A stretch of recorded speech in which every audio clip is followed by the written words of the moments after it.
Welcome back to the Marriage Communication Workshop. So, this week, in part two of this 10-day workshop, we are focusing on those words that speak life to our husband and our marriage and our situation, right? Because we've learned that the power of life and death are in our tongue, right? In our words, and that our words really come from this overflow of what's in our heart. So we've talked heavily about how to make sure that we're giving the heart things to God. And we're talking about how can we change the dynamic of communication? How can we change the pattern of what kind of words we're speaking? All right, so we've seen the importance of asking God to keep guard, to keep watch over our mouth.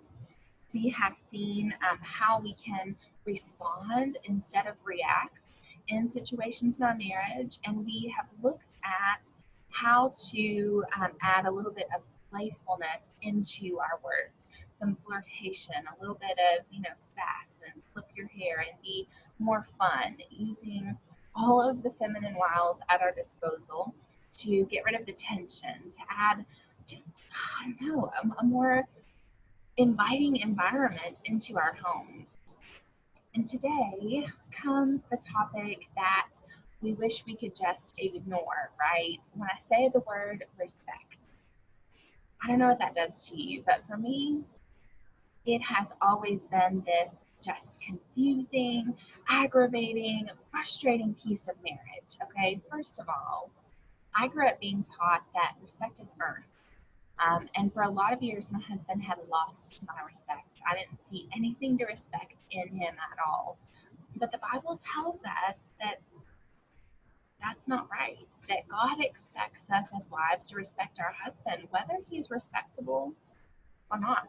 And we see so many marriages in the Bible where that man was not respectable. That man messed up big time, and his wife, were she living in our culture, would have walked away. That's just not the way God said to do marriage. And so we're trying to learn how to do this God's way. We're just giving it a shot, right? Okay, so it's one thing to say, okay, I need to respect my husband. I'm going to get over that. I'm going to work through that with God. I'm going to do it God's way because God said so, even though I don't feel it, it doesn't feel right, all these things. But the other thing is, like, how? How do I respect him? Like, my husband's understanding and definition of respect, it's not mine.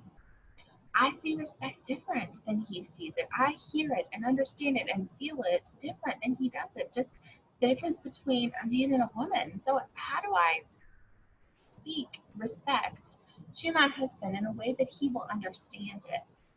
Now, in the session today, I talked to you about using words of affirmation, words of appreciation. And I'm going to just clarify, this is not like the five love languages, words of affirmation. Um, you know that there's a whole piece there of ways to show love in a way that the other person understands love.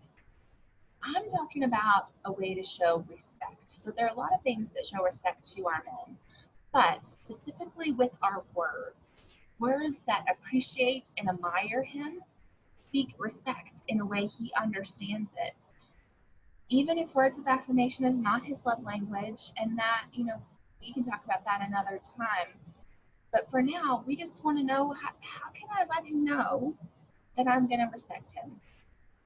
So, words that show appreciation for who he is now or who he was in the past, and I'm going to say even who it is you're praying for him to be. We can speak that and speak life into him. Give him wings to fly, to go reach for the dream he might have. He may feel like such a failure. He's messed up so many times that he could never be that.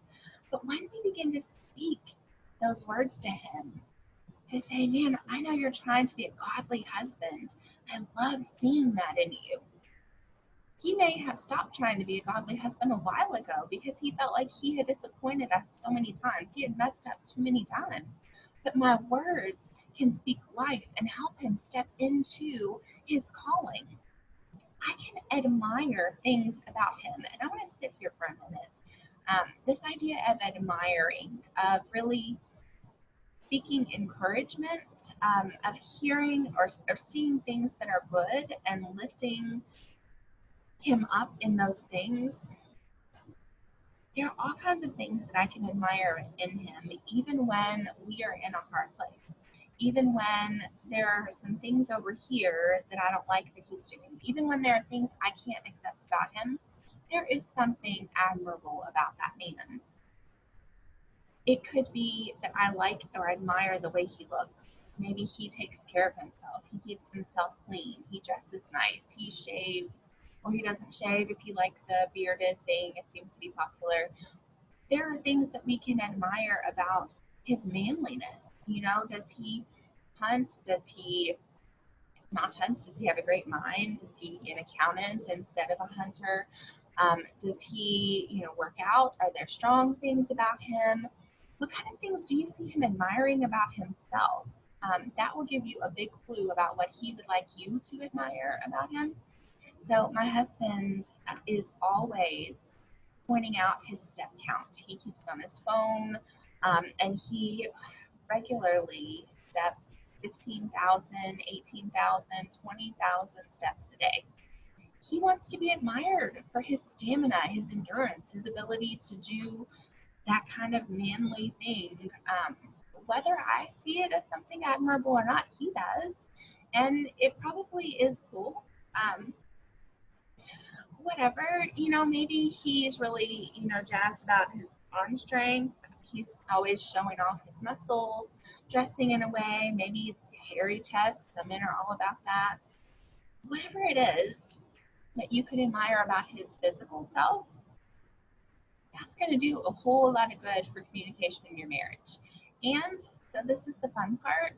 It doesn't have to be fresh or new or original. He will love to be admired for the same thing over and over and over again until you're sick of saying it.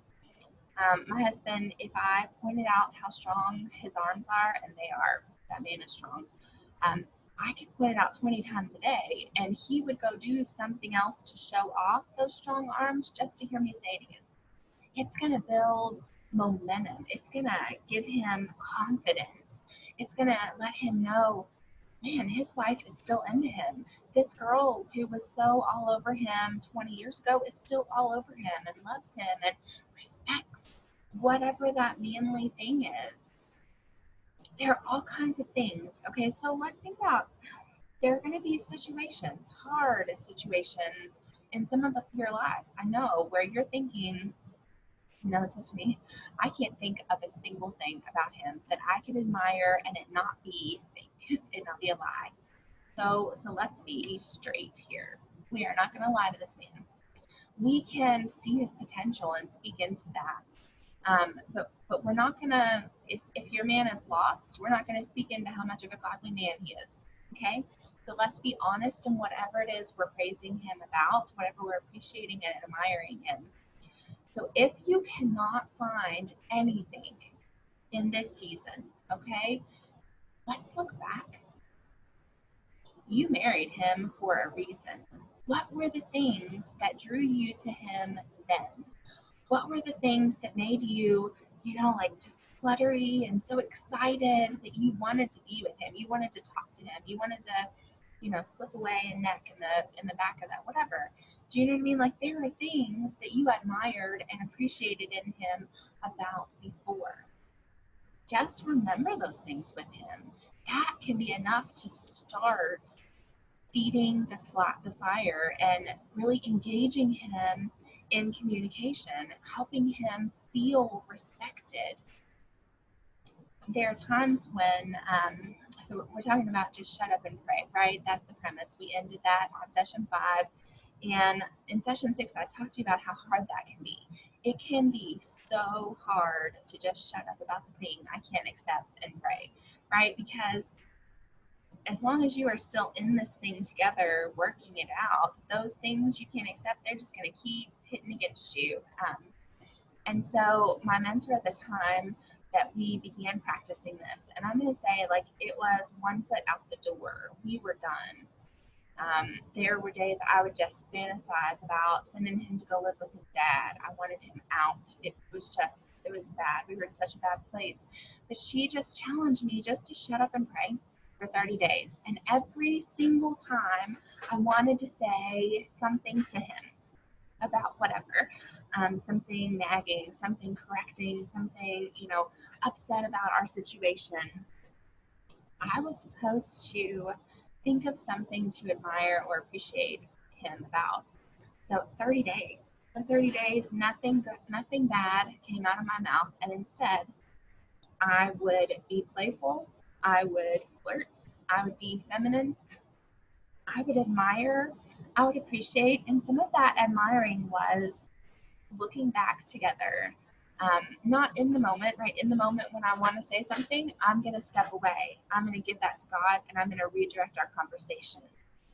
But as the tension eased and we have a little bit of space, then I would find the right time or place to say something that would build him up. And I remember for a while it was just, I know that you value physical fitness and walking, and I remember how much I used to admire you. You would walk to pick me up, and sometimes our date would just be a walk downtown. We have a riverfront downtown, and we would just walk and take pictures of the sunset. And I really appreciated that time that we got to spend together. That was so wonderful. It really spoke love to me. Thank you for that. And leave it there. Okay, not adding anything to the tail end of it. And it's been 10 years since we've done anything like that. Why don't we do that more often? I'm not going to say it. I might be thinking it and praying, God, help me quit thinking this. But just that one word, okay? And you know what would happen? I kid you not. A few weeks into it, he would say, we did. I don't know why. It just like for my husband, at least, it took time to process what I had said and to think through, hey, if she liked it that much, then maybe we should do it again. And he took me on a boat ride downtown out of the blue. We hadn't even been on a date for 2 years. It had just gotten so bad that we didn't want to be alone together, do anything. But that little bitty word was enough to spark something in him, something that was dead. He felt respected. He felt like, oh, wow, I could do that. I wasn't a failure at that. I didn't ruin that. Maybe I could try that again. Just speaking a word of life, a word that affirms him and appreciates him, and it fills up his respect bucket. We talked about how we have this need for love, right? This bucket that needs to be filled, okay? And we are taking our bucket to God and saying, God, these are all my needs, all my expectations. Please take care of me. And our husband is still over here, and he has a need for respect. It is as strong and as powerful as the need to breathe in his life. And he expects that respect from us.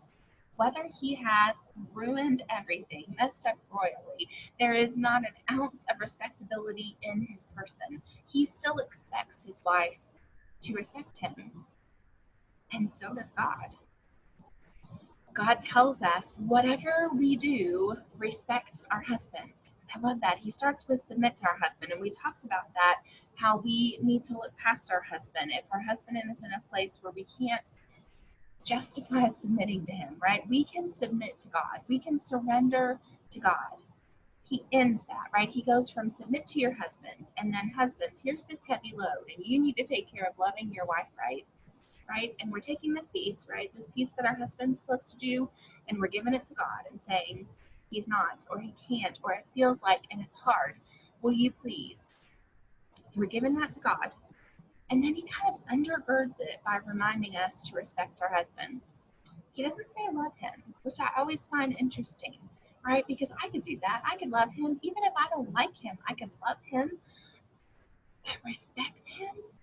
That's a hard piece. It just is, especially if you're in a difficult season in marriage, especially if there's been a hurt or a wound and it hasn't been resolved yet. It's hard to respect him. But when we say, okay, God, I'm going to surrender to you. I am submitted to doing my role as a wife your way. Will you help me find things to respect about my husband? Because I don't want it to be false. I don't want it to be a lie. I don't want it to be fake. Can you help me find those things? So for the 30 days that you are talking less and praying more, I want to challenge you. Write down 33 things to appreciate or admire your husband for. And if you're stuck, I remember there would be days I'd be like, I'm tapped. I got nothing. What could I appreciate him about? Um, I have pulled together 52 that come from my own personal journey. You are welcome to check them out in my shop. I made them into cards so that I could just print them out, cut them out, and give them to my husband once a week, or email it to him or text him, kind of mix it up. And it never gets old. So I can recycle the same 52 cards. He has not caught me yet, and I've been doing it for years. He loves to be reminded of what I love about him, what I respect about him. And so you're welcome to check those out, to use some of mine in the Facebook group. I'm going to post a discussion question. I'd love you to share some of your ideas, because guess what?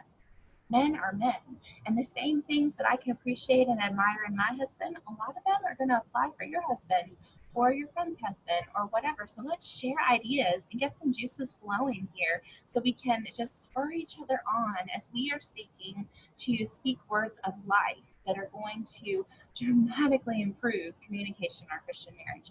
Listen, if you caught this and you have not already registered for the workshop, be sure to do that. There is a link to register. It's free. It's in the description. Be sure, if you are registered, that you go to today's session in the workbook and do the exercises so you're ready. And listen, I will talk with you tomorrow. Until then, you have a blessed day.